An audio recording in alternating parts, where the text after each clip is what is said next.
C'est sûr encore. On est le 10 novembre 2021. Alors, je viens sonner la trompette ce matin encore et je viens proclamer le retour de notre Seigneur Jésus-Christ. Alors, soyez bénis et que sa joie soit notre force. Amen en ce jour. Alléluia. Merveilleux Seigneur, nous te louons, nous te bénissons, nous te célébrons. Merci pour tant d'amour, Seigneur. Amen, amen. Donc voilà. Alors aujourd'hui, je viens parler de qu'attend Dieu de nous, ses enfants. Amen. Qu'attend Dieu de nous, ses enfants? Amen. C'est sûr que nous pratiquons la justice, que nous marchons dans la sainteté. C'est ça qui est dit dans la parole de Dieu. Et concrètement, qu'est-ce que Dieu attend de toi?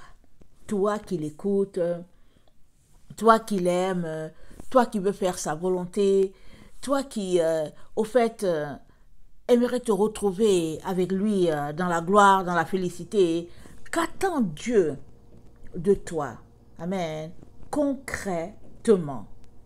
Alors, allons-y lire Malachie 2, le verset 1 à 10.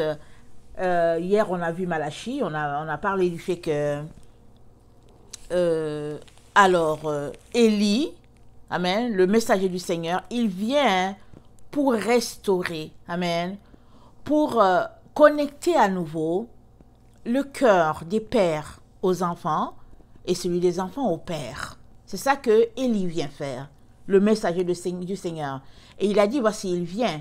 Il dit, il vient et qui pourra soutenir le jour de sa venue. Amen. Pourquoi? Parce qu'il va bien équiper son messager pour faire un travail extraordinaire dans nos cœurs, comme il a dit, parce qu'il dit qu'il vient pour purifier, pour épurer, pour nous épurer. Il dit, voici, j'enverrai mon messager, il préparera le chemin devant moi, et soudain entrera dans son temple le Seigneur que vous cherchez. Et le messager de l'alliance que vous désirez, voici, il vient, dit l'Éternel des armées. Malachie 3, le verset 1. Et alors, le verset 2 nous dit qu'il pourra soutenir le jour de sa venue, qui restera debout quand il paraîtra, car il sera comme le feu du fondeur, comme la potasse des foulons. Amen. Il s'assiera, il fondra, il purifiera l'argent, il purifiera les fils de Lévi, il les épurera comme on épure l'or et l'argent, et ils présenteront à l'Éternel les offrandes avec justice. Voilà. Alors, l'offrande de Juda et de Jérusalem sera agréable à l'Éternel. Alors, ça dit que quand Élie va venir, quand le messager de la fin va venir, qu'il va restaurer toutes choses dans nos cœurs, amen, et que nos cœurs seront dépouillés de leurs souillures, de tous les faux enseignements qu'on nous a donnés depuis des siècles et puis qu'on a hérité, etc., etc., amen, Élie va venir et il va remettre les pendules à l'heure. Ça veut dire quoi? Ça veut dire que cette personne-là sera dotée de l'autorité de notre Dieu, amen, pour pouvoir faire ce travail-là. Et justement, notre Dieu nous dit dans Apocalypse 11, le verset 3, de cette personne-là, il dit, pardon, je donnerai à mes deux témoins le pouvoir de prophétiser revêtus de sac pendant 1260 jours. Ils seront revêtus de sac, ça veut dire, le sac, ok, dans la version anglaise, on parle d'aillon. Amen. Le sac, c'est symbole de pauvreté. Donc, ils auront la pauvreté sur eux. Ils seront marqués par de la pauvreté. Alors, en Israël, la pauvreté, c'était des haillons. Amen. Il y a dans d'autres endroits, la pauvreté, c'est le fait qu'on n'a pas à manger. Dans d'autres endroits encore, dans les pays occidentaux, c'est pas parce que tu as une maison, par exemple, que tu n'es pas pauvre. Parce que la pauvreté va aller autrement. Amen. Mais le Seigneur nous dit qu'ils auront des sacs sur eux. C'est-à-dire qu'ils auront sur eux des signes visibles. Amen. De la pauvreté. C'est ça qu'il est en train de dire. Alors, il dit qu'il leur donnera le pouvoir. C'est lui qui leur donne le pouvoir. Alors, vous savez que quand Dieu te donne un pouvoir, c'est un pouvoir. Rappelons-nous, les pharisiens s'étaient regroupés pour attraper Jésus. Amen. Et il y avait une fête. Je pense que c'est la fête. Est-ce que c'est la fête de tabernacle ou la fête des dédicaces? Je ne me rappelle plus. Alors sa famille a dit, mais allons-y, vas-y aussi te montrer à Jérusalem. Il dit, allez-y, moi je n'y vais pas. Amen. Alors peut-être que Dieu lui avait dit, il ne fait pas route avec eux, ou quoi, est-ce qu'il voulait rester à la maison? Et puis après, parce que après c'est dit, et il monta tout seul. Amen. Peut-être qu'il voulait juste faire route avec son Dieu. Alors, à un moment donné, amen, ils ont voulu mettre la main sur lui. Amen. Ils ont même envoyé des huissiers aller mettre la main sur lui. Les huissiers sont revenus, ils ont dit, personne n'a jamais parlé comme cet homme-là. Alors les pharisiens se sont mis à les insulter pour dire que, mais vous aussi, vous êtes des aveugles. Est-ce qu'il vous a aussi séduit? Et à un moment donné, on dit ils ont voulu mettre la main sur lui. Et Jésus s'en est allé. Ils n'ont pas pu mettre la main sur lui. Pourquoi? Parce que Dieu ne l'avait pas permis. Amen. Et même dans le jardin de Gethsemane, quand ils ont voulu l'attraper, ça nous dit, quand ils sont venus pour mettre la main sur lui, il a dit, qui cherchez-vous? C'est dit qu'ils sont tous tombés. Ça, c'est dans l'épître de Jean, dans l'évangile de Jean. Ils sont tous tombés. En tout cas, moi, hein, si je vais attraper quelqu'un et que dès qu'il ouvre la bouche pour dire, qui cherchez-vous? Moi, je tombe. Moi, je vais fuir. Vous comprenez? Ils n'ont pas fui. Ils se sont relevés encore pour venir encore, pour dire, pour encore l'attraper. Mais cette fois-ci, Dieu a maîtrisé, vous comprenez? Dieu a maîtrisé la puissance qui était en Christ. Amen. Et puis, ils l'ont pris, parce que Jésus voulait qu'on l'attrape. Parce que dès qu'il a dit, qui cherchez-vous? Ils sont tombés par terre. C'est ici la preuve que il avait sur lui un pouvoir. Et n'oublions pas que Jésus, il est Dieu. Amen. Il est le reflet du Père. Il est l'image du Père invisible, notre Seigneur Jésus. Amen. Alors, Dieu nous dit qu'il va donner le pouvoir aux témoins. Il va leur donner le pouvoir et ils vont prophétiser. Amen. En son nom. Ça veut dire que c'est Dieu seul. Amen. Qui permet à ses enfants d'aller dans une direction ou dans une autre. Et parlant de ce message de la fin, il vient pour nous connecter à nouveau avec Dieu.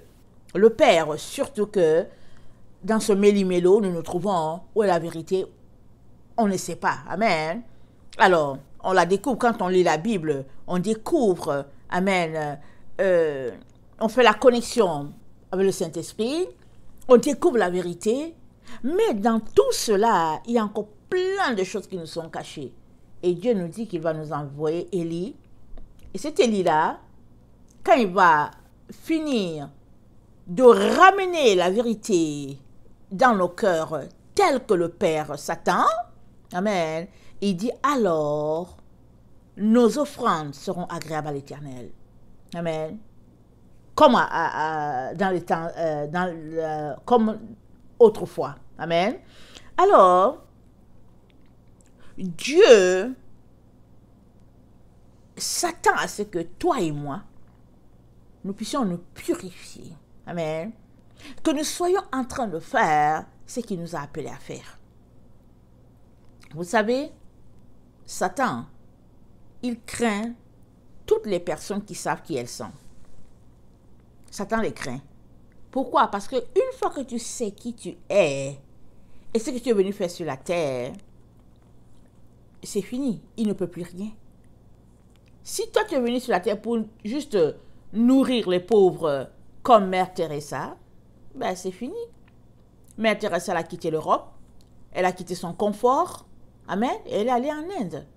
Et les gens ont dit, hey, bon, il y a, comment vous appelez ça, la lèpre, il y a la tuberculose, et ils ont dit toutes sortes d'affaires, mais elle était là-bas, elle travaillait au milieu de ce peuple-là, vraiment abandonné, ce peuple abandonné à lui-même, ce peuple meurtri par la souffrance, par la pauvreté.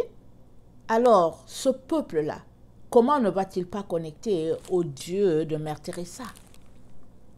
Parce qu'ils ont vu Dieu vivant à travers cette femme-là. Amen. Dieu était vivant. Il était dans la misère, dans la galère, abandonné dans les rues, elle les portait, elle les ramenait, elle les déposait à l'endroit. Amen. C'est ici la preuve que ils ont vu le Dieu réel. Maintenant qu'elle n'est plus là, certainement, j'imagine que son œuvre continue. J'imagine qu'elle a dû former des personnes pour la seconder. Amen. Tout cela pour dire que elle, amen, elle a tout laissé. Il n'y a rien qui pouvait l'arrêter.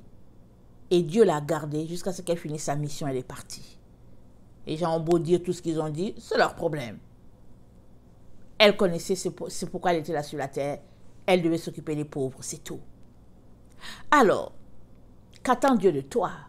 Il s'attend à ce que toi-même, là, tu puisses connecter, amen, à ce que tu es venu faire sur la terre. C'est ça qu'il attend de toi.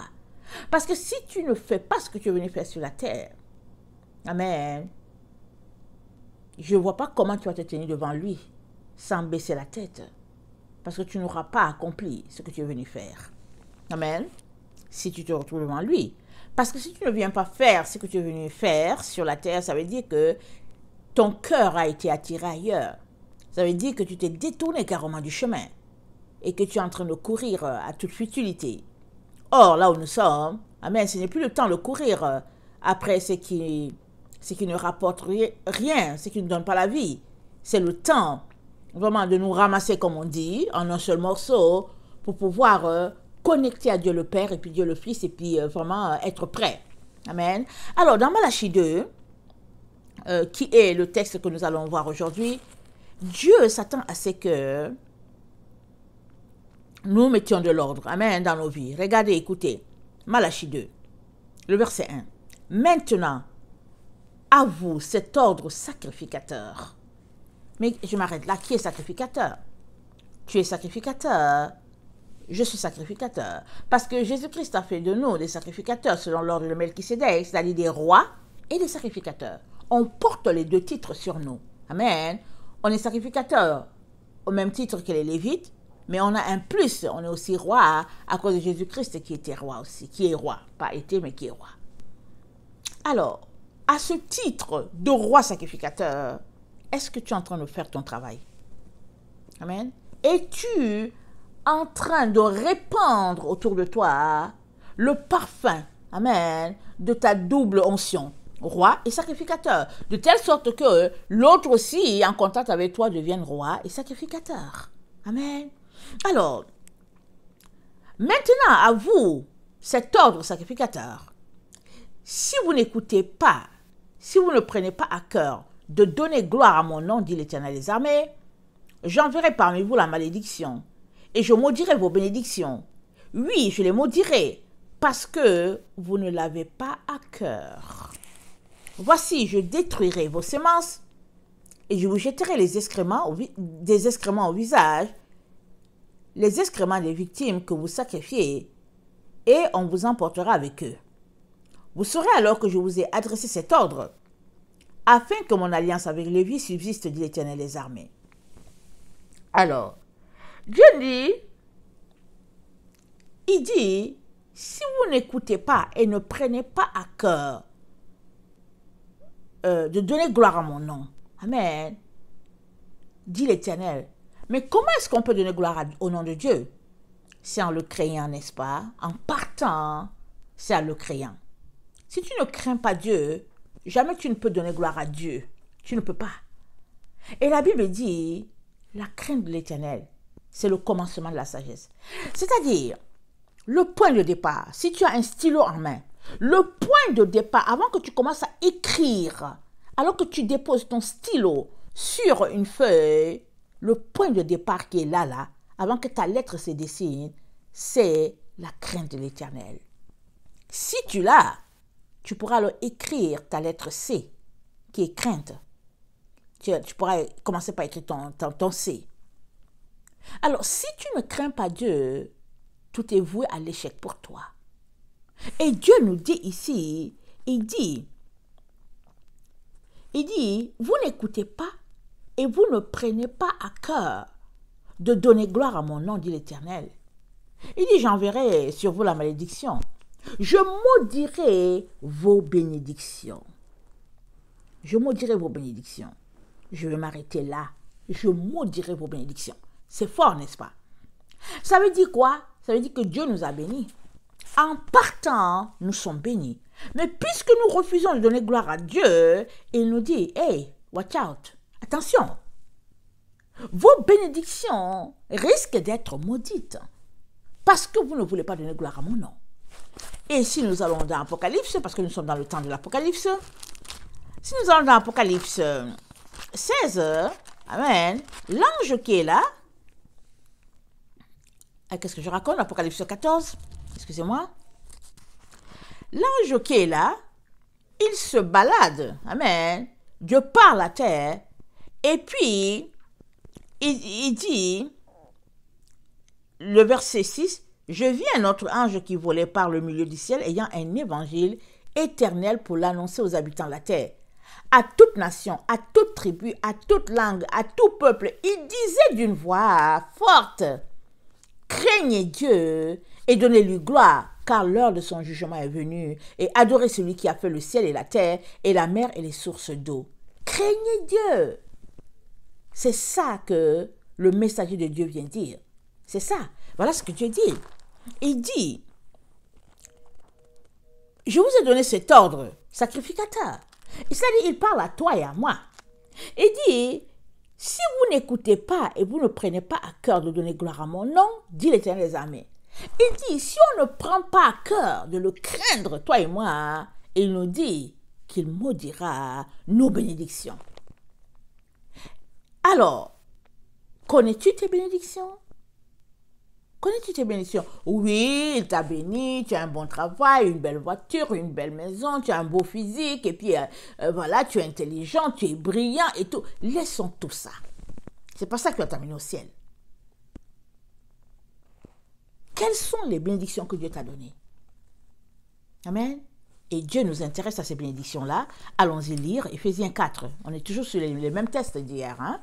Hier, on a vu Malachie, on a parlé d'Éphésiens. Et aujourd'hui, je reviens là encore dessus. Parce que ce matin, quand je me suis levée, cherchant la face de Dieu, voilà ce qu'il m'a donné. Vraiment, là, le test que je vous donne là, il m'a donné ça ce matin pour faire suite à le message d'hier. Alors, Éphésiens 4, le verset 8.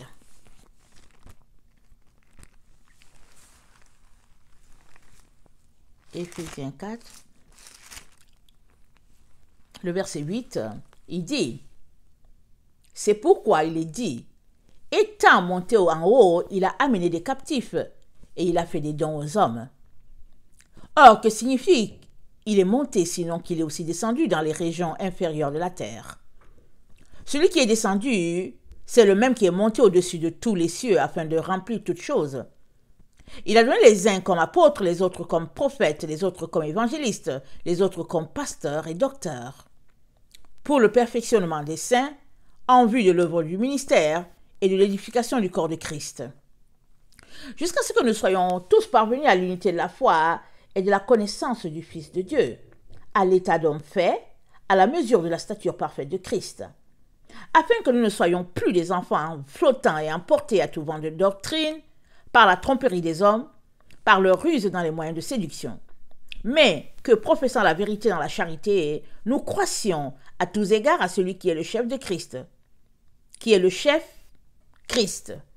C'est de lui, et grâce à tous les liens de son assistance que tout le corps bien coordonné et formant un solide assemblage tire son accroissement, sont la force qui convient à chaque partie, à chacune des parties, et s'édifie lui-même dans la charité. Voici donc ce que je dis, ce que déclare le Seigneur, c'est que vous ne devez plus marcher comme les païens qui marchent selon la vanité de leurs pensées. Donc on va s'arrêter là. Donc voilà, par la bouche de Paul, Dieu nous dit qu'il nous a donné des dons. Et il n'est pas en train de parler de voitures, de maisons, de diplômes, d'intelligence, de ce monde, de beauté physique. Il n'est pas en train de parler de ça. Il est en train de nous dire qu'il nous a donné des dons. Amen. Il dit que celui qui est monté, on dit, voilà ce qui est écrit, étant monté, il a amené des captifs et il a fait des dons aux hommes. Amen. Il a amené des captifs, c'est-à-dire, vous savez que quand Jésus est monté, quand il est ressuscité, on sait tous qu'il est ressuscité et on dit qu'il y a plusieurs saints qui ont été vus dans la ville, les saints qui étaient morts depuis longtemps. Jésus est monté avec eux, ils sont ressuscités, non pas pour retourner dans la terre, n'est-ce pas? Alors, Jésus-Christ, en montant, il a été accompagné d'un cortège. Amen. Et il est parti. Amen. Et on dit donc, la Bible nous dit donc, étant monté, amen, il a amené des captifs, ces personnes-là, et il a fait des dons aux hommes. Il nous a fait des dons. Et là, Paul nous dit, qu'est-ce que ça veut dire qu'il est monté? Il dit qu'il est monté, mais ça veut dire aussi qu'il est descendu. Et il dit qu'il a donné les uns comme apôtres, les autres comme prophètes, les autres comme évangélistes, les autres comme pasteurs et docteurs, pour le perfectionnement des saints en vue de l'œuvre du ministère et de l'édification du corps de Christ. C'est-à-dire, tu ne peux pas venir dire à Dieu, tu ne m'as pas donné quelque chose. Parce que Paul dit ça que Dieu nous a donné. Et Paul le cite d'où? Allons-y voir le psaume. Amen. Le psaume 68. Amen. Donnez-moi une minute. Le psaume 68, le verset 19 nous dit ceci. Tu es monté dans les hauteurs, tu as amené des captifs, tu as pris en don des hommes, les rebelles habiteront aussi près de l'Éternel Dieu. Waouh! Waouh! Tu as pris en don des hommes, les rebelles habiteront aussi près de l'Éternel Dieu. Alléluia! J'espère que tu entends bien ce qu'il dit. Il dit même les rebelles vont habiter à côté de Dieu. Ça veut dire quoi? Ça veut dire que par toi, Dieu va aller chercher des rebelles sur cette terre. Ça veut dire que le don que Dieu t'a donné, c'est pour que tu puisses convertir les rebelles. Aussi. Amen. Ça veut dire que tu es appelé à briller. Toi et moi, nous devons briller de telle sorte que les autres puissent voir Dieu en nous, qu'ils disent, je veux ton Jésus. Amen. Alors, depuis que je suis mère, amen. Alors, mère au foyer, j'aime beaucoup ça, alléluia. Alors, depuis que je suis mère, ça ne m'est pas tellement arrivé, amen. Les gens ne m'ont pas accosté pour me dire, on veut ton Jésus. Mais quand j'étais étudiante sur le campus, amen, il y a des gens qui m'ont accosté. 3 personnes, amen. Il y a l'une, elle était dans la même résidence que moi, amen. Et puis, je lui ai dit bonjour. On s'est retrouvés dans le hall. Et comme c'était dans mes habitudes, les bonnes habitudes, vous savez. Aujourd'hui, je pense que je ne les ai plus. Mais quand j'étais étudiante, quand j'arrivais, je disais bonjour à tout le monde. Alors, je suis arrivée dans le hall. Je lui ai dit bonjour. Elle m'a dit bonjour. Comment ça va? J'ai dit ça va bien. Parce que, écoutez, j'entrais, je revenais de mon cours. J'allais prendre ma clé et puis aller prendre mon ascenseur pour aller dans ma chambre. Alors, elle me dit, j'aimerais avoir ce que tu as. Je dis, c'est que j'ai. Et puis, bizarrement, ce jour-là, je n'avais presque rien sur moi.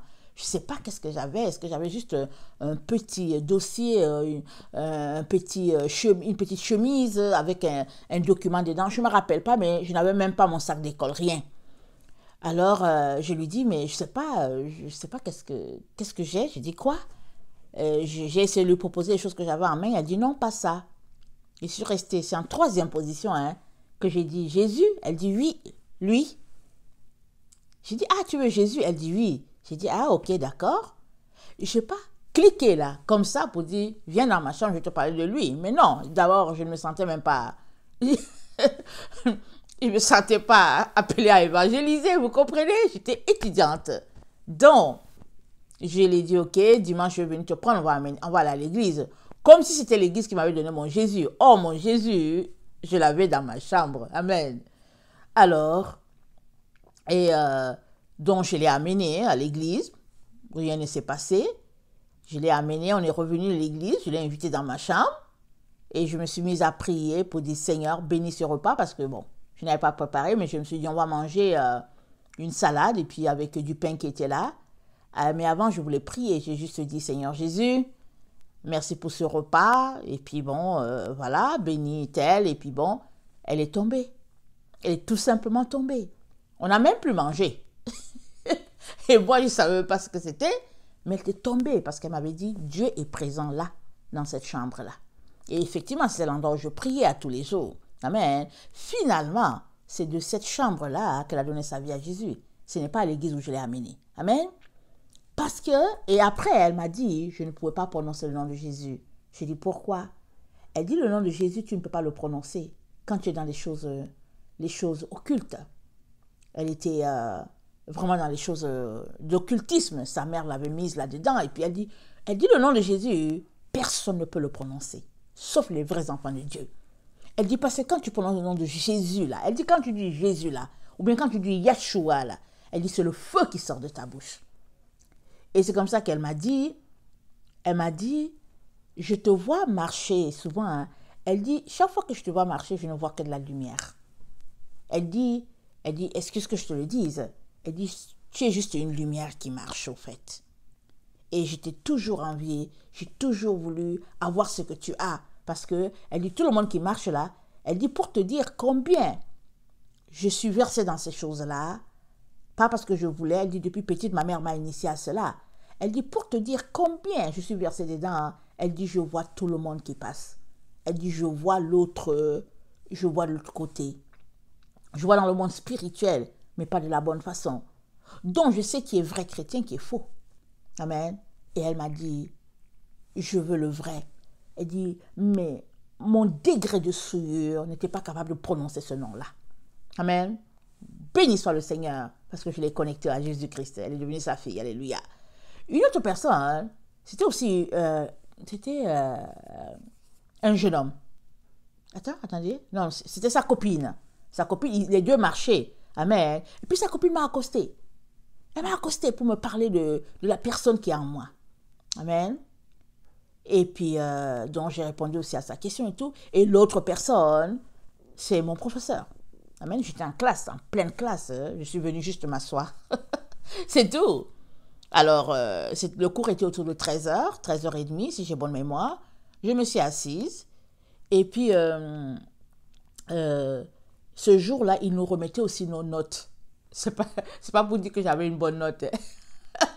Je ne sais pas quelle note j'avais, mais ce n'était pas à cause de la note qu'il m'a demandé dans quelle église je vais.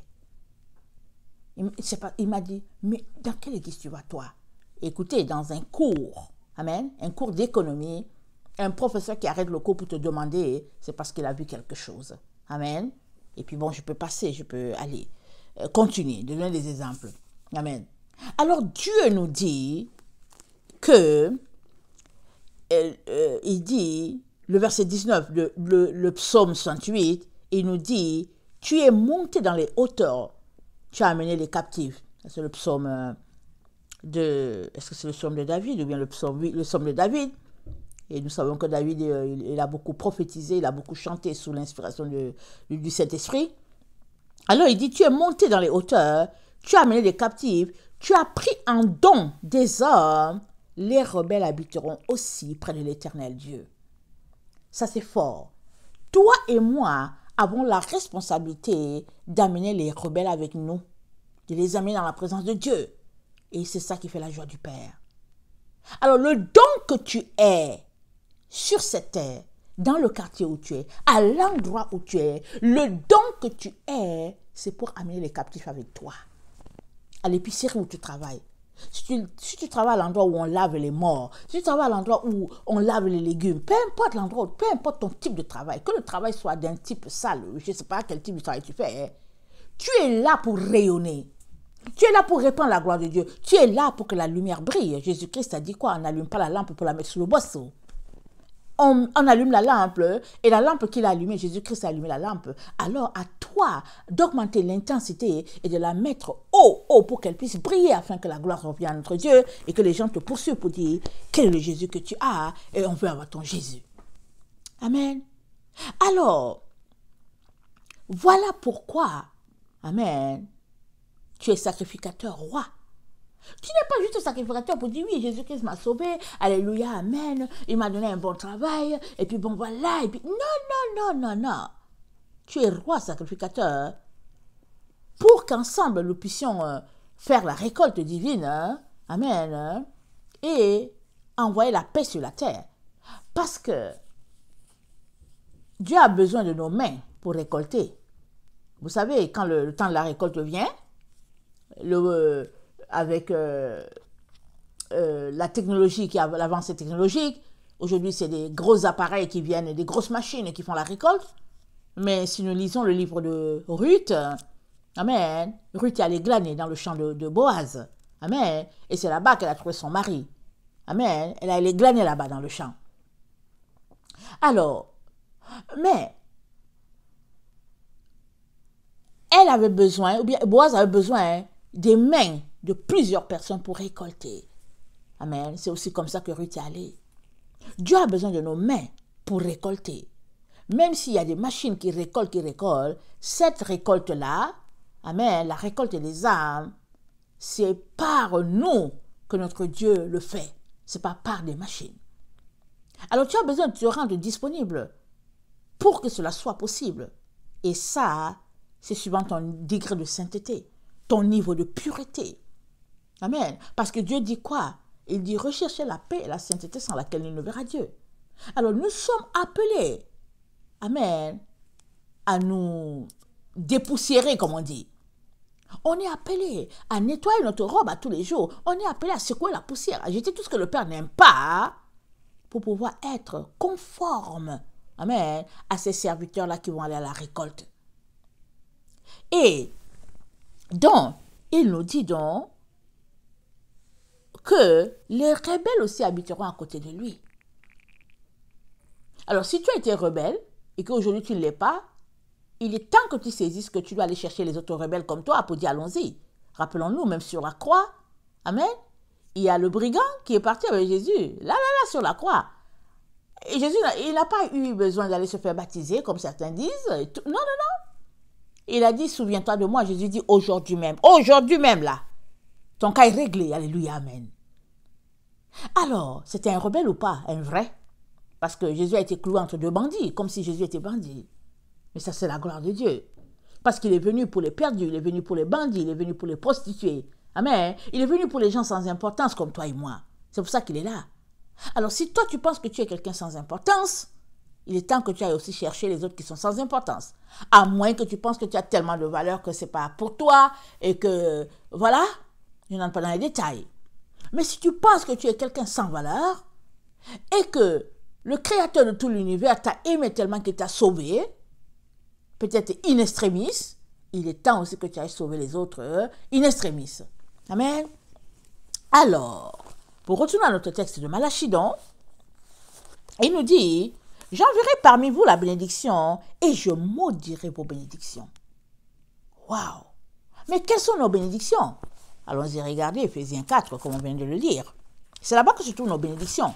Nos bénédictions, ce n'est pas dans le matériel, ce n'est pas dans les choses. Nos bénédictions, c'est dans les dons que Dieu nous a donnés pour le perfectionnement du corps du Christ, comme il dit. Alors, dans Ephésiens 4, il nous dit, donc, c'est pourquoi il est dit, étant monté en haut, il a amené des captifs et il a fait des dons aux hommes. Je recite le passage parce que Paul l'a tiré de là, ok? Or, que signifie il est monté, sinon qu'il est aussi descendu dans les régions inférieures de la terre? Amen. Alors, celui qui est descendu, c'est le même qui est monté au-dessus de tous les cieux, afin de remplir toutes choses. Il a donné les uns comme apôtres, les autres comme prophètes, les autres comme évangélistes, les autres comme pasteurs et docteurs, pour le perfectionnement des saints, en vue de l'œuvre du ministère et de l'édification du corps de Christ. Amen. Alors, il a mis en toi un don là, le don, que ce soit le don d'apôtre, le don d'évangéliste, de pasteur, de docteur, peu importe, il a mis en toi des dons pour le perfectionnement du corps de Christ. Et puis, l'édification du corps, pour le perfectionnement des saints, alors, le perfectionnement des saints, et l'édification du corps de Christ. Et nous savons que le corps de Christ, nous savons tous, c'est sa maison. Amen. C'est son église. C'est sa montagne sainte. Amen. Alors, excusez-moi. Alors, ces dons-là, c'est pour que nous puissions aider l'autre à se perfectionner. Mais avant d'aider l'autre à se perfectionner, perfectionne-toi d'abord. Amen. Tu ne peux pas aider l'autre si toi-même tu ne t'es pas perfectionné, n'est-ce pas? Alors, jusqu'à ce que nous soyons parvenus à l'unité de la foi. Hein? Ça veut dire quoi? Ça veut dire que là où je suis, là, je dois être uni à la foi avec le baptiste, avec le pentecôtiste, avec le catholique. Hein? C'est-à-dire qu'avec toute personne qui se réclame de Jésus, je dois être mature de telle sorte que ma foi m'amène au niveau de là où l'autre est et qu'il ait aussi le même type de foi. Parce que nous sommes appelés à avoir le même type de foi, c'est-à-dire la foi selon Dieu. Pas la foi des catholiques, la foi des évangéliques, la foi des baptistes, la foi des pentecôtistes, la foi des presbytériens. Non, non, non. Une même foi, le type de foi de Dieu. Amen. Et ça, ce même type de foi-là, on l'acquiert par l'Esprit de Dieu. Amen. Ce n'est pas par les œuvres de la chair. Alors, l'unité de la foi, de la connaissance du Fils de Dieu, l'état d'en fait à la mesure de la stature parfaite de Christ. Ça veut dire que toi et moi, nous sommes appelés à ressembler à Christ.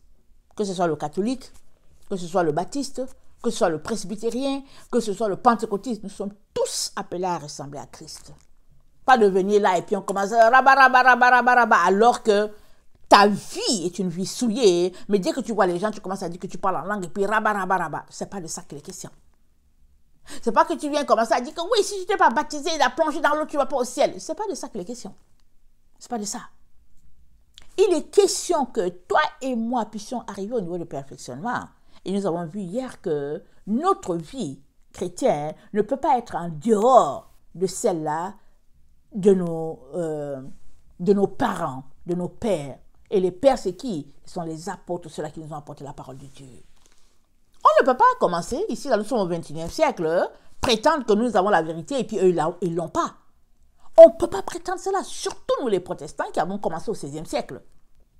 Parce que Martin Luther nous a séparés, il a déposé ces thèses-là, disant que oh ceci, oh cela, 95 points qu'il a énumérés en 1517.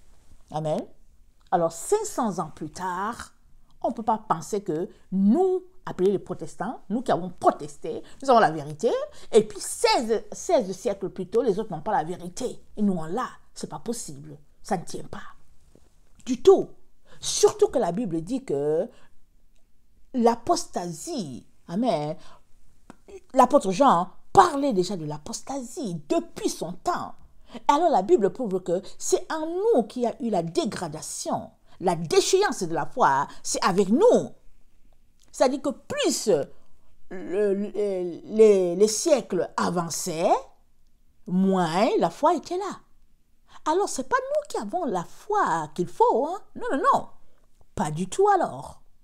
Pas du tout alors. Alors, sommes-nous capables de nous ressaisir et de comprendre que nous avons à nous dépouiller pour ressembler à Christ, peu importe le type de dénomination là où nous sommes. Alors, il dit, le verset 14, afin que nous ne soyons plus des enfants flottants, emportés à tout vendeur de doctrine. Alors, Paul dit, quand tu n'es pas ancré dans la foi des aînés, ça veut dire que tu es un enfant flottant. Et puis, toute doctrine vient, tu embrasses cela, tu pars, comme le vent qui t'emporte. Par la tromperie des hommes et par leur ruse dans les moyens de séduction. Ah oui, si tu n'es pas ancré, quelqu'un va venir te tromper. Tu seras séduit. Et moi, je ne vous cache pas que j'ai été séduit plusieurs fois. Et j'étais là, j'ai écouté telle personne, j'ai écouté l'évangile de la prospérité, j'ai tout écouté. Amen. Et puis, finalement, je suis arrivée à ma conclusion. Excusez, je suis arrivée à ma conclusion que la vérité, c'est celle que j'avais reçue à mon enfance. Amen. Où je ne pouvais pas tousser. Car la parole de Dieu était prêchée, je ne pouvais pas venir tousser pour... non. Interdiction. Il fallait la crainte de Dieu. Et c'est arrivé à la conclusion que la foi simple, amen, des gens qui ont cru vraiment comme ça, et puis qui appliquent la parole, c'est cela la vérité. Je suis retournée là-bas. Ça m'a pris, vous savez, ces vagues-là, et puis de me rendre compte que, oh non, Seigneur, pardonne-moi, je préfère retourner à la vérité. Amen. Voilà pourquoi je peux aujourd'hui t'apporter ce que je t'apporte en te disant, hein, la vérité, elle est auprès de Dieu. Elle n'est pas auprès de toutes ces personnes-là qui viennent faire leur comédie, et puis bon, voilà. Ça, c'est la comédie. Et puis, c'est la comédie, et la Bible a dit qu'il faut qu'on fasse attention parce que c'est de la tromperie et c'est de la séduction. Et étant dedans, si on ne sort pas de là, on ne verra pas le fils de perdition. Et on va se retrouver avec lui. Et le fils de perdition, la Bible nous dit, dans Éphésiens pardon, dans Apocalypse 9, le fils de perdition, écoutez ce que la Bible dit de lui. Apocalypse 9, le 5e ange sonna la trompette, et je vis une étoile qui était tombée du ciel sur la terre. La clé du puits de l'abîme lui fut donnée. Et elle ouvrit le puits de l'abîme, et il monta du puits une fumée comme la fumée d'une grande fournaise, et le soleil et l'air furent obscurcis par la fumée du puits. Et le 11, elles avaient sur elles comme roi l'ange de l'abîme, nommé en hébreu Abaddon et en grec Apollyon. Le premier malheur est passé, voici il vient encore 2 malheurs après lui. Alors, Abaddon là, c'est-à-dire qu'elles avaient elles avaient sur elles, c'est-à-dire que ces trucs démoniaques là, ces créatures démoniaques là, qui ne sont autres que des personnes transformées, elles étaient des êtres humains, et puis finalement, elles ont acquis leur corps de bête, comme on peut dire. Alors, elles se faisaient gouverner par le roi, l'ange de l'abîme, qui n'est autre que le fils de perdition. C'est à la fin, là, c'est ça la place. C'est ça son titre. Amen. Ça, c'est l'endroit. Il va se retrouver à gérer encore. Amen. Tout ce groupe-là qui l'ont écouté. Mais dans 2 Thessaloniciens 2, ça nous dit, parce qu'ils ont refusé la vérité qui les aurait sauvés, alors Dieu leur envoie une puissance d'égarement. Amen. Pour qu'ils croient au mensonge. Et quand on lit dès le départ, à partir du verset 3 de 2 Thessaloniciens 2, ça nous dit que il va venir et puis il va tromper les gens et puis ça va se faire par le mystère de l'iniquité. Alors, pour que toi et moi ne nous retrouvions pas pris à cette histoire de mystère de l'iniquité, il est très très important qu'on puisse mettre à profit tout ce que Dieu nous a donné. Il nous a donné des dons. C'est pour le perfectionnement des uns et des autres. Amen. Et jusqu'à ce que nous, avec les autres, nous puissions être parvenus à l'unité de la foi, laquelle foi vient de Dieu, la même foi qu'avaient les apôtres. Amen. Et puis ceux-là qui ont mis la base en laquelle nous croyons. C'était les apôtres et puis les prophètes. Amen. Comme dit la parole de Dieu. Alors, c'est dit, le verset 15, mais que professant, je suis dans toujours Éphésiens 4, ok?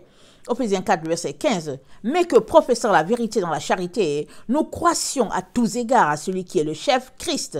C'est de lui, et grâce à tous les liens, que son assistance, que tout le corps bien coordonné et formant un solide assemblage tire son accroissement selon la force qui convient à chacune de ses parties et s'édifie lui-même dans la charité. Le corps s'édifie lui-même dans la charité. Amen. La charité, c'est quoi? C'est l'amour. Donc le corps s'édifie dans l'amour. Amen. Et si le corps est capable de s'édifier, devenir un, amen, à la stature de Christ, c'est parce que ce corps-là est en train de marcher selon les recommandations établies, amen, par nos aînés, par nos pères, disons-le comme ça. Amen. Alors, et l'apôtre Paul nous dit, c'est que vous ne devez plus marcher comme les païens qui marchent selon la vanité de leurs pensées. Alors, si tu n'es pas en train de marcher selon ce que les aînés, ce que nos pères nous ont apporté, ce que tu es en train de marcher selon des pensées vaines. Amen. Alors, Paul te dit, ressaisis-toi, sors de tes pensées vaines. Parce que toi et moi ne pouvons avoir d'autres pensées que la pensée de Christ. Amen. Nous ne pouvons pas avoir d'autres pensées en dehors de la pensée de Christ. Parce que c'est Christ qui nous a rachetés. C'est lui qui est le médiateur entre Dieu et nous. Il n'y a pas moyen. Alors, si toi, tu as une autre pensée, ça veut dire que tu es dans l'illusion. Ben, si tu restes longtemps dans ton illusion, tu périras dans ton illusion. Or, la vérité, elle est avec Christ. Donc, c'est à toi de te rabattre du côté de la vérité pour que ton âme puisse vivre éternellement. Amen. Alors, donc, retournant à Malachie 2, donc, Dieu dit que j'enverrai parmi vous la malédiction, je maudirai vos bénédictions. Mais il faut qu'on prie pour que Dieu ne maudisse pas nos bénédictions. Parce que nos bénédictions, c'est les dons qu'il nous a donnés. Les dons d'apôtres, les dons de prophètes, d'évangélistes. Tous ces dons-là pour l'édification du corps de Christ. Il n'y a pas quelqu'un sur la terre qui n'a pas reçu ça. Mais comment tu sauras le don que tu as? Il faut d'abord que tu commences par donner ta vie à Jésus. que tu commences d'abord par marcher selon les lois établies, c'est-à-dire la marche de l'amour, et qu'il faut que tu acceptes de grandir. Alors que tu es en train de grandir, tu vas découvrir qui tu es. Par exemple, tu vas découvrir que tu es, par exemple, un évangéliste, ou bien tu vas découvrir que, au fait, toi, tu es plus porté à aider juste les pauvres. Et puis, ça dit que Dieu nous a appelés, c'est à chacun de grandir dans son domaine pour que le corps de Christ soit édifié et que chacun, pour sa part, puisse devenir ancré, amen, dans la foi, la même foi, le type de foi de Dieu. Amen et alléluia. Alors, il dit, voici, je détruirai vos semences, Malachie 2, le verset 3, et je vous jetterai les excréments au visage, les excréments des victimes que vous sacrifiez, et on vous emportera avec eux. Rappelons que c'est dans du temps où Israël fait tous les sacrifices, il continue de le faire. Jésus est venu et il continue de faire le sacrifice. Amen. Tous les jours, parce qu'ils ont refusé Jésus, donc ils continuent. Amen. Alors, raison de plus encore. Raison de plus qui confirme que ce n'est pas dans le temple à Jérusalem là que Jésus et Satan a venu pour regarder l'homme de perdition. Non. Non. Arrêtons-nous un peu et puis essayons de nous ramasser en morceaux essayons de démêler. Hein, faisons tout pour démêler un peu ce qui est dans notre esprit, les confusions qu'il y a. Amen. Parce que quand... attendez, je ne veux pas m'étendre là, je ne veux pas sortir de mon sujet. Vous saurez alors que je vous ai adressé cet ordre afin que mon alliance avec Lévi subsiste, dit l'Éternel des armées. Mon alliance avec lui était une alliance de vie et de paix. Ce que je lui accordais pour qu'il me craignît. Amen. Dieu a accordé une alliance de paix avec lui pour qu'il me craignît. Amen. Et il a eu pour moi de la crainte. Il a tremblé devant mon nom. La loi de la vérité était dans sa bouche et l'iniquité ne s'est point trouvée sur ses lèvres. Amen. La loi de la vérité était dans la bouche de Lévi, des Lévites, des sacrificateurs du temps. Or, toi et moi, nous sommes sacrificateurs et rois. À combien plus forte raison devons-nous saisir, amen, que vraiment notre alliance doit être avec la vérité et non avec le mensonge. Alors, et Lévi a détourné de mal beaucoup d'hommes. À combien plus forte raison toi et moi devons nous détourner du mal beaucoup d'hommes. Amen. Lévi a détourné les hommes du mal. Toi aussi, nous devons en détourner. Pourquoi? Parce que le Psaume 68 dit que même les malfaiteurs vont habiter à côté de Dieu. Alors ces malfaiteurs-là, c'est toi et moi qui sommes appelés à les amener devant le trône de Dieu. Nous sommes appelés à les tirer avec nous. Nous sommes appelés à amener avec nous aussi des captifs. Amen et alléluia. Alors, tu es un don de Dieu pour quiconque te connaît. Amen. Tu es un don de Dieu. Mais le sais-tu? Et es-tu en train de travailler? Amen. Dans ce but-là. Amen. Alors, j'aimerais nous inviter sur un exemple bien frappant, l'exemple de Balaam. Alors, Balaam, nous savons tous que c'était un sorcier. Amen. C'était un faux. Alors, le roi Balak est venu le voir pour qu'il maudisse Israël ensemble. Alors, Balaam est en train d'aller prier. Dieu lui a répondu, Dieu lui a dit non.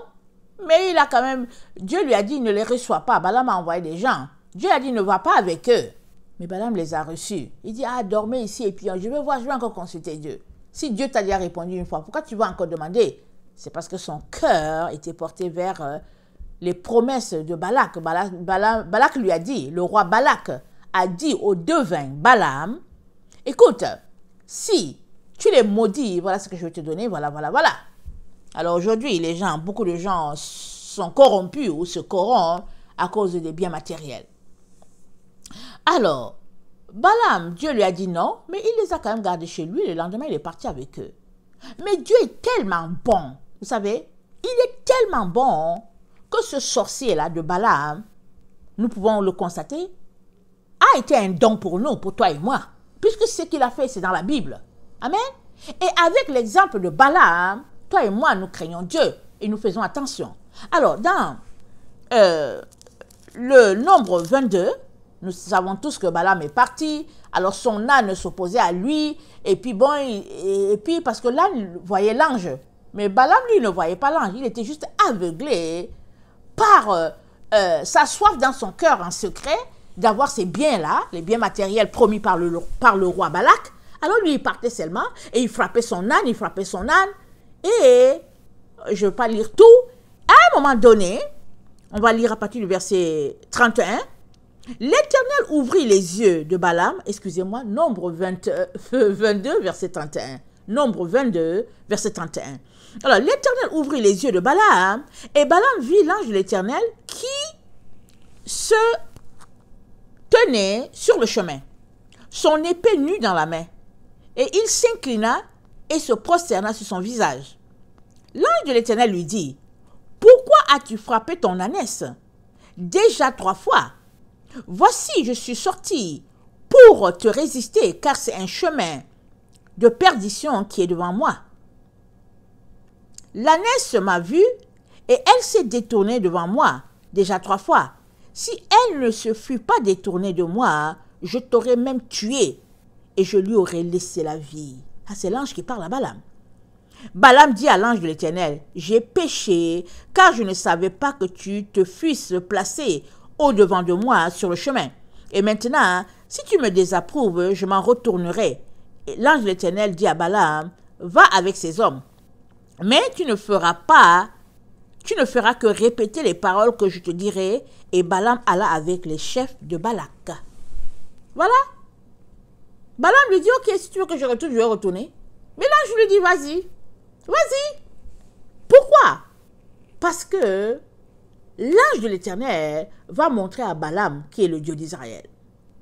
Parce que Dieu voulait que cette partie-là, ça soit là dans la Bible, pour que toi et moi, nous sachions qu'il n'y a pas quelqu'un qui est plus puissant que Dieu. En tout cas, pas Balaam. Pas le sorcier qui soit plus puissant que Dieu. Et Dieu a voulu. Donc, voilà un exemple ici d'un sorcier qui a un don. Il a un don. Parce qu'il est écrit dans la Bible.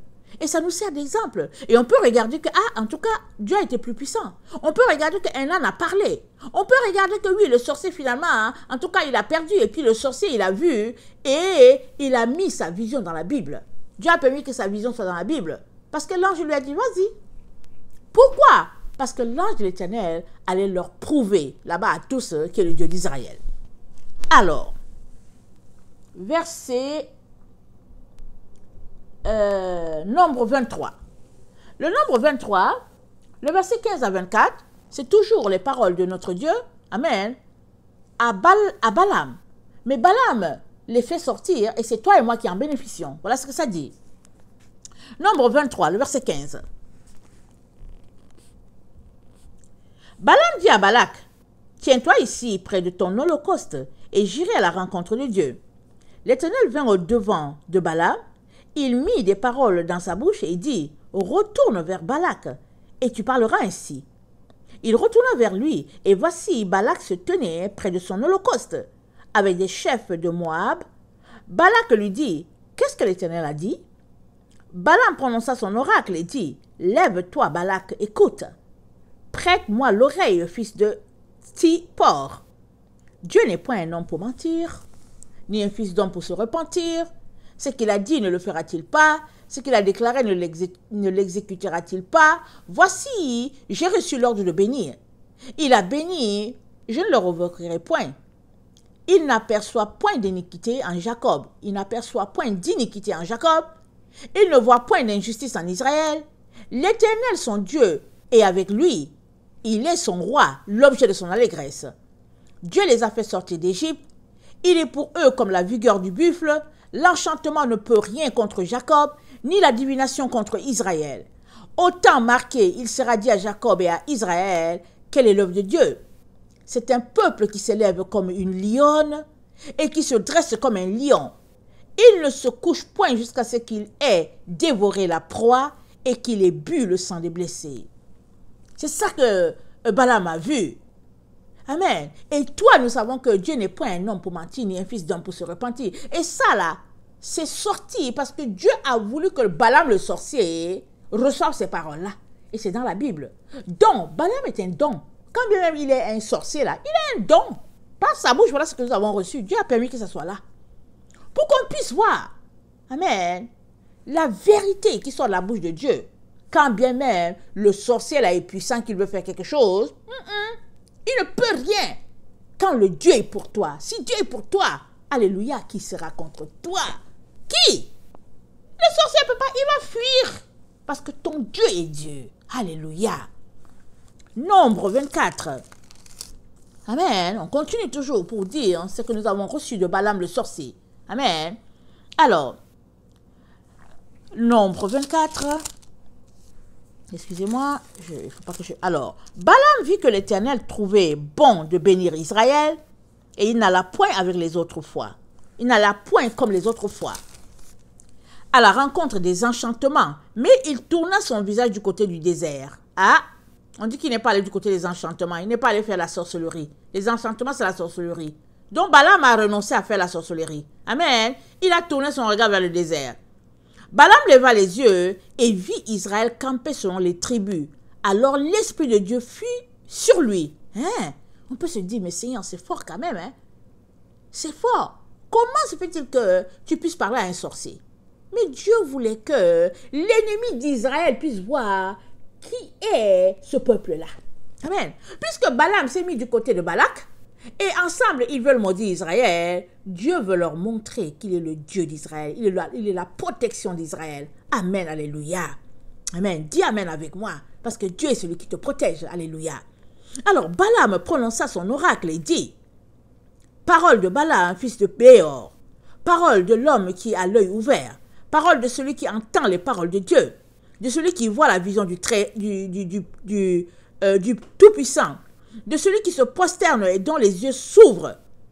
Écoutez, avant il ne le voyait pas, hein? Et là ses yeux s'ouvrent. Avant il ne le voyait pas, il frappait son âne. Et là il voit et il dit, parole de celui qui entend les paroles de Dieu, de celui qui voit la vision du Tout-Puissant, de celui qui se prosterne et dont les yeux s'ouvrent. Qu'elles sont belles, qu'elles sont belles, tes tentes, ô Jacob, tes demeures, ô Israël. Elles s'étendent comme des vallées, comme des jardins près d'un fleuve, comme des aloès que l'Éternel a plantés, comme des cèdres le long des eaux. L'eau coule de ses seaux, et sa semence est fécondée par d'abondantes eaux. Son roi s'élève au-dessus d'Agag, et son royaume devient puissant. Dieu l'a fait sortir d'Égypte. Il est pour lui comme la vigueur du buffle. Il dévore les nations qui s'élèvent contre lui. Amen. Il brise leurs os et les abat de ses flèches. Il ploie les genoux. Il se couche comme un lion, comme une lionne, qui le fera se lever. Amen. Qui le fera lever, pardon. Béni soit quiconque te bénira, et maudit soit quiconque te maudira. Hein? C'est ça. Le sorcier a vu.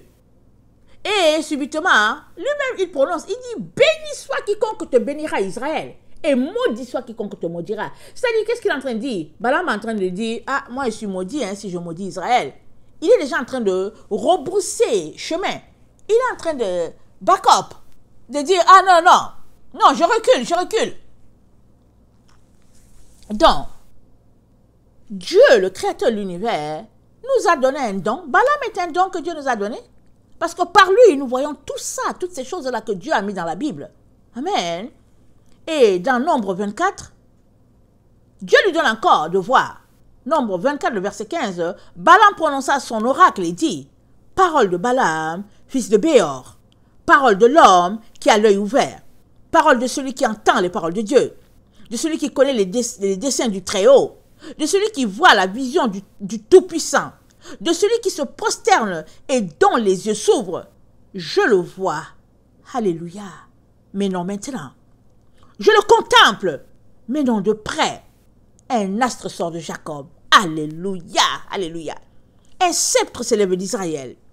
Il perce les flancs de Moab. Et on sait, amen, que Isaïe, amen, est venu par Ruth.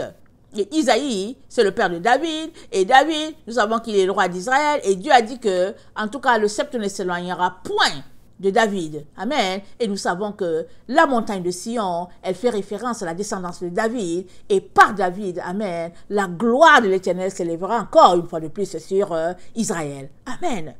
Amen et amen, alléluia. Alors, je termine de lire. Un sceptre s'élève d'Israël, il perce les flancs de Moab, et il abat tous les enfants de Seth. Il sera maître d'Édom, il sera maître de Séhir. Ses ennemis, Israël manifeste sa force. Celui qui sort de Jacob règne en souverain. Il fait périr ceux qui s'échappent des villes. Balaam vit Amalek, il prononça son oracle et dit, Amalek est la première des nations, mais un jour, il sera détruit. Ah, et ça, Amalek, c'est un ennemi d'Israël, n'est-ce pas? Alors, tout cela pour dire que tu es un don, appelé à édifier les autres, amen, et à emporter avec toi, quand tu iras dans la gloire de Dieu, à emporter avec toi des malfaiteurs, des captifs, amen, c'est ça ton travail. Mais est-ce que c'est à ça que tu travailles? Est-ce que c'est à cela que tu t'attelles à tous les jours? Ou bien tu te lèves et puis tu essaies de voir comment tu peux mettre des vernis? Comment tu peux regarder tes sourcils là pour voir comment tu peux les raser? Ou bien comment ce sac rouge et puis les chaussures rouges t'iraient bien quand tu vas sortir? Mais à quoi tu passes ton temps? Il n'y a plus le temps à ces choses-là. Il n'y a que le temps de venir se repentir, visage contre terre pour dire Seigneur, pardonne-moi, pardonne-moi, pardonne-moi et aide-moi Jésus-Christ à rattraper ce que je peux rattraper afin que je ne puisse pas être coupé de ta gloire. Amen. Le malfaiteur aussi passera l'éternité auprès de Dieu. Le malfaiteur. Dieu s'attend à ce que cela fait. Mais quel est le malfaiteur que tu emporteras avec toi? Amen. La preuve est là. Dans la Bible, Dieu a mis les paroles d'un sorcier. Le sorcier, il partait pour maudire Israël. Finalement, il a viré. Il a dit non, non, non, c'est bon. Il s'est tourné du côté de Dieu pour bénir Israël. Il lui dit, maudit soit celui-là qui va te maudire et béni soit celui qui va te bénir, Israël. Et c'est parti, parce que c'est parti. Dieu a dit, ne pars pas. Mais il s'est entêté, il voulait quand même aller chercher l'argent. Il cherchait l'or, il cherchait le nom, il cherchait le pourboire. Alors l'ange apparaît et lui dit, ok, allons-y. Tu vas juste faire ce que je te dis, hein. Allons-y. Parce que si Dieu laissait Balaam maudire Israël, ce serait fatal. Les peuples alentours allaient se moquer d'Israël. Ils allaient dire que, ils étaient bien en Égypte, et puis voilà, et puis tatata, et puis tatata. Dieu, il défend toujours son nom. Alléluia. Et il te dit aujourd'hui, là où nous sommes là, il te dit quelque chose de très fort, de très puissant. Tu sais que Dieu ne va jamais t'abandonner, hein, si tu prends position pour lui. Alors, dans Apocalypse 3, le verset 10, je te laisse sur cette parole. Dieu te dit, amen, parce que tu as gardé la parole de la persévérance en moi, l'Éternel des armées, je te garderai aussi à l'heure de la tentation qui vient, de la tentation qui va venir sur le monde entier pour éprouver les habitants de la terre. Je viens bientôt, retiens ce que tu as afin que personne ne prenne ta couronne. Dieu te dit ça. Parce que tu as gardé la parole de la personne, parce que tu t'es tenu pour la vérité, il dit, je te garderai. Ça, c'est la parole de Dieu. Que fais-tu de cette parole? Vas-tu continuer de traîner là, traîner les pattes et puis dire, ouais, et puis bon, courir après les dollars et puis les euros et puis les yens? Tu fais quoi? Laisse toutes ces choses-là. Ça n'a aucune valeur. Au ciel, là, dans la gloire de Dieu, on n'a pas besoin de cela. Cherche juste ton Jésus. Viens combler les vallées. Et viens abaisser tes montagnes à toi. Abaisse-toi. Descends de ton piédestal. Et viens honorer ce Dieu-là. Pour que la grâce te soit accordée de pouvoir vivre, amen, dans les contrées de bonheur, dans les rues pavées d'or, amen, dans la verdure, là où le lion, amen, dormira dans le même gîte que la poule et il n'y aura pas de problème. Amen, dans ce lieu de paix et de bonheur éternel là, Dieu t'y invite. Viens donc, viens. Et tu ne regretteras jamais parce que c'est un endroit de félicité éternelle. Soyez bénis. Je vous aime beaucoup et Dieu davantage. Maranatha, Jésus revient. Amen et amen. Alléluia.